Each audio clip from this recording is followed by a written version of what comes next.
medical mission, tapos radio announcer din ng DWAD, 1098. So, nag-host din ako. So, basta nagtuloy-tuloy lang ako. Tuloy-tuloy na siya. After noon, tumigil ako kasi nag-abroad ako for Japan.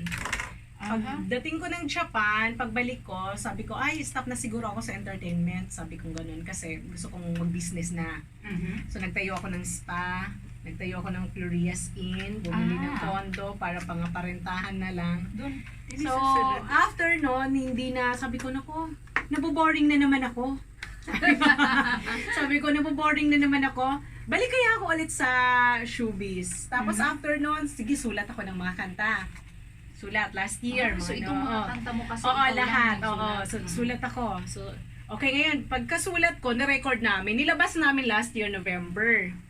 So, tuloy-tuloy na yung aking promote hanggang sa napunta ko sa mga indie film, hanggang sa kung ano-ano nang sinot namin. Kaya, eto na ako ngayon ulit. Bumabalik na.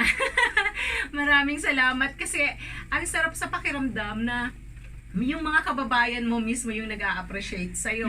Parang, mas iba yung pakiramdam pag sila yung humahanga, yung tumatangkilik sa'yo, kaysa sa ibang tao. So, parang, yung feeling ko iba pag halimbawa may magpapapicture sa akin sa ibang tao tapos ikukumpara sa kababayan mo, parang iba yung nararamdaman ko na natutuwa ako kasi minsan sasabihin natin, ba't tayo magpapapicture dyan lang naman yan, taga dyan lang naman yan, di ba, yung mga ganon. Taga kababayan din natin yan, nakikita lang natin yan dati kung saan hindi, sabi ko, pag kababayan ang nag-a-appreciate sa'yo, iba yung pakiramdam. Iba yung dating na. Oo, iba na. Iba yung ano mo, yung kasiyahan mo sa puso mo na parang, hala, na-recognize nila ako. Wow.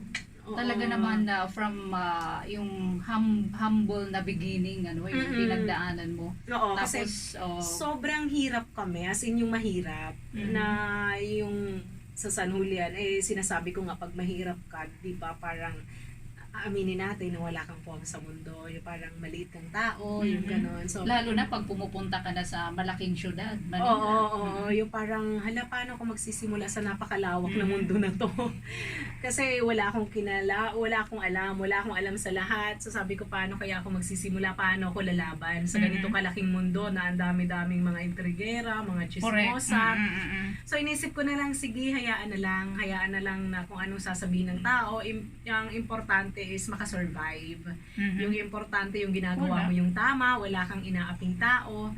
So, inisip ko na lang magtuloy-tuloy, hindi na lang intindihin yung mga taong nakapaligid sa akin na mga negative.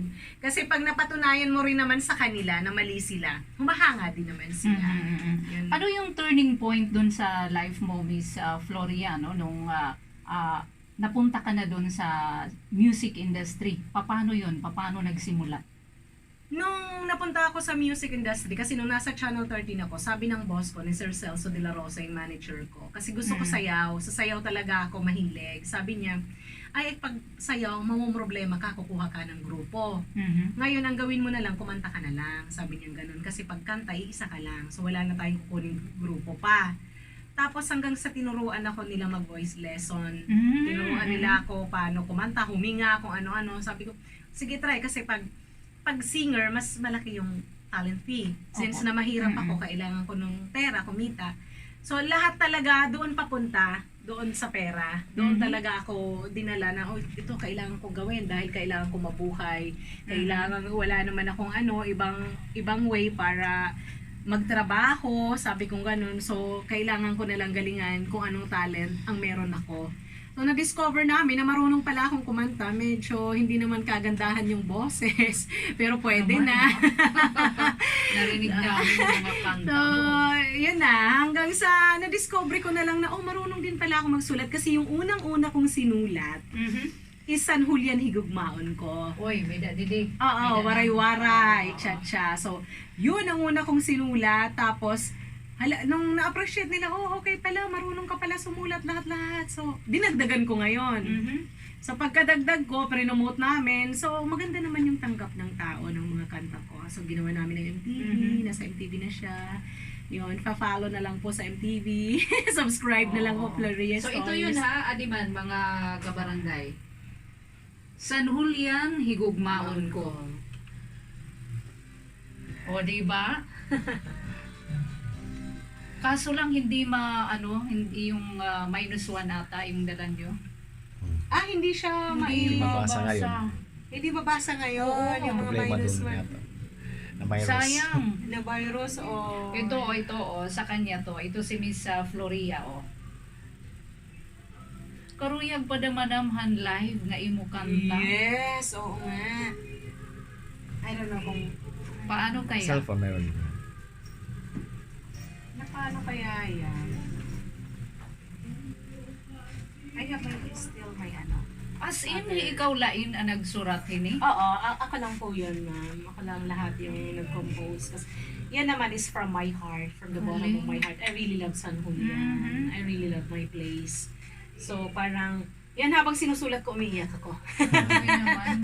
Bisa Iyak ako ng iyak. Itong lyrics talaga, may hugot. Iyak ako ng iyak mula sa spa namin. Nasa sasakyan lang ako kasi 30 minutes ko lang ginawa yun. Ang spa ko is nasa Quezon City, Lorias Oo. Touch. Ang bahay namin is sa Bacoor. Oo. So habang papunta kami doon, madilim pa yung kotse namin kasi pinatay yung ilaw. Siyempre pag nagdadrive para hindi masuming bait na nagdadrive. So, sulat ako ng sulat, nagkakabarubahiwi na nagsurat. Pagdating namin sa bahay natapos. Wow ha, 30 minutes. Tapos ko siya. Tapos sabi ko, sige, inano ko na lang doon sa arranger ko. Kaya sabi ko ganun. Kuya kasi yung arranger ko, taga Katbalogan. Yun So, Kasi Borel dami-dami man dito niya, kuya, I forgot na, Benji Borel. Si Kuya Benji. So, Siya nira ito naglalapat. naglalapat. Tono. Tono. Oo. Pero, ako ang nagkuha ng melody, na ganito yung melody. Tapos kinanta-kanta ko nga cellphone. Tapos ipinarinig ko na iya kanta. Iyan na ito nag-arrange. Doon na sila pumasok yung arranger. So, it so happened na taga-summer siya, alam niya kung ano yung cha-cha. So, hindi siya nahirapan. Ang rhythm. So, hindi na siya nahirapan sa cha-cha at magaling din sila sa banda kasi silang mag-asawa, mga singer din. So, yun, natuwa naman ako. Tapos maganda yung feedback ng mga tao sa San Julian. Tapos sabi, yung ganda pala, ganyan-ganyan. Kasi, nung sabi ko, pag nagustuhan nila, mag-compose ulit ako ng kanta. Tuloy-tuloy na yan. Tutuloy-tuloy ko lang. Kasi, hindi naman problema sa akin ang mag-compose dahil mabilis ako Talent mag-compose. yan Hindi lahat Ngayon, pinagbibigyan. lately ko na lang na-discover yan na marunong pala ako mag-compose. Kasi nung elementary ako, medyo slow ko slow ko. Sabi ko ganun parang, alam mo na, yung hindi matalinong bata. So, nung tumanda ko, siguro dahil sa kahirapan ng buhay, kailangan ko mag-struggle lahat. Oo, kailangan magsumikap na lang. Kasi kung papatay-patay ko, walang mangyayari sa buhay. Diba? Parang kung sabi ko, kailangan ko maabot yung ganito. Kasi ako, lahat ng ginagawa ko, gusto ko may pinatutunguhan. Ako yung taong ganon. Umibig ako at the age of 25. Matanda na, nag-asawa at the age of 35. So matanda na talaga. So, sa akin kasi ang pag-ibig hindi siya naging matter. Hindi ko siya binigyan ng importansya. So dahil mahirap nga kami, kaya inaano ko nga yung mga bata na minsan sa Facebook na, puro emote. Dapat tulungan mo ng mga magulang, ganyan-ganyan. Sabi ko gano'n, hindi pwede yung emote-emote. Pero syempre, iba na yung kanila. Iba naman yung sa akin. Pero kung ako yung mag-a-advise, unahin muna dapat yung pangarap. Kasi muna. sa sobrang hirap namin, na tumutulo yung bahay, walang makain. So far ngayon, I have my Florias Inn. Hindi naman sa pagmamayabang, pero Saan yun yung Florias? nasa San Julian siya. 1,200 per night. Talaga nag-promote. Dito ka na. Talaga nag-promote. Ay, lapit. Dito Barangay 6. Barangay 6. So, Florias Inn. Florias Inn. So parang for me, pag mahirap ka, lumaban. Correct. Lumaban lang. Magtrabaho. Huwag ma-inlove kasi ang pag-ibig nandyan lang yan. Huwag masyadong... Kasi, Kumusta naman ngayon yung love life mo? Okay lang. It's okay. It's very nice. I have my supportive husband. Wow. Talagang siya yung unang sumusuporta sa akin. Lahat. Kasama mo siya ngayon? No, Hindi kasi ka sumama. pumunta lang ako dito for the show. Yeah. Oo, mamaya. Oo. So, yun, nung sobrang supportive siya sa akin. Lahat ng mga ginagawa ko, lahat ng mga, kasi hindi din siya seloso yun kahit magpa-sexy ako ng Oo. damit kasi nasa showbiz kailangan presentable ka, nakakaya naman kung manang-manang ka, din madre ako sabi. Sabi ko nga sa kanya, don't worry, pag sikat na ako, i-cover ko na lahat yan. Oo. Ngayon lang kasi nagpapapansin pa Correct. ako. Mabuti naman. Supportive Kasi sa husband. US din naman din siya lumaki. Okay. So parang hindi matter Pero ngayon, sa kanya. andyan sa inyo. Nasa Manila. Oo, nandyan sa. So parang magkasundo naman kami. Wala kaming problema sa mga selos-selosan. Wala kami. Hindi kasi ako selosa din. Ay. Hindi ako nagger, hindi ako selosang Ganun. babae. Oo, kaya matagal akong makipagrelasyon kasi hindi ako selosa. Kaya swak kayo.